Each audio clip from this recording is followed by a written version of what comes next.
Hey guys, this is Don Honk, and I wanted to make a real quick video showing off some of this stuff described in the tutorial for this mod release. And sometimes it helps to see it visually. So real quick, I'm going to give you kind of an overview of what these templates have and what to expect.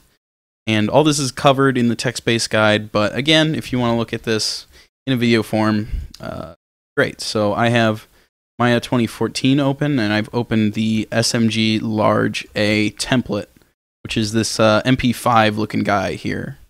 And just real quick, show you everything in the scene. I'm going to open up the hypergraph. Ignore these two little entries, that's something coming later. But you have the main mesh here. The bones, and the main mesh here is rigged to these bones. And then you have all these little locators, and these will tell the game engine where to render certain things, like these VFX tags up here. And unfortunately, real quick, you see there isn't really a graphical indicator of these guys here. That's because for some reason these export as empty groups, even though they were tags, which have like a little cross before. So hold on, I'm going to show you real quick how to get that. Give these guys a little display of them. So you just hit these guys under here in your attribute editor, and then you can get a little cross for them to show up. Then you can select them that way. You can do that for all of these. Now that we have those displayed, I'm going to continue on with this overview. So as I said, you have the mesh. You also have another mesh, which is a separate mesh. They're not combined in the same one. That's the clip here. And when you make your mesh, you're going to want to take these same names and apply them to your new thing. So the mesh here is about 2,400 triangles, which is, you probably want to keep around that space, but you can definitely go higher. There are higher poly weapons, but I definitely don't think there's any that break 10K, and it's a third-person game, so high detail isn't entirely important. So check this out. These are using the same UV space. You want to build the texture of your clip into the texture for the main. So when you start out, I'm going to assume you're going to be kind of making this all as one big thing. So keep that in mind.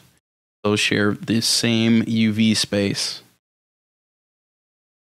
And then what else did I want to show in this video? That's right, the bones.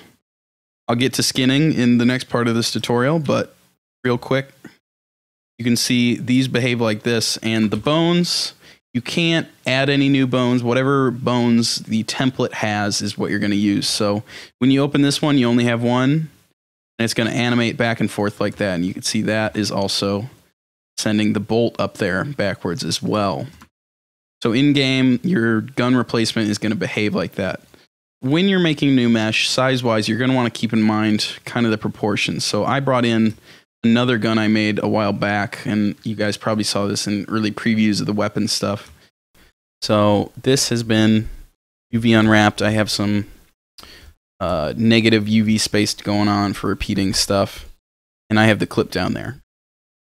And when I modeled it, I made sure, keep in mind the proportions of this kind of thing. So trigger is in roughly the same area, grip is roughly the same size. And the clip, well, that doesn't really matter because we can change the area of the clip, so don't worry about that. And you also got to kind of keep in mind the animations of these weapons. Character is going to hold this grip here on your weapon. So I put my grip tag up here somewhere. And the character's animation will auto-adjust because that's actually using inverse kinematics to figure out where that other hand goes. So in the next part of the video, I'm going to show you guys how to set up the materials for these weapons, and I'll see you soon.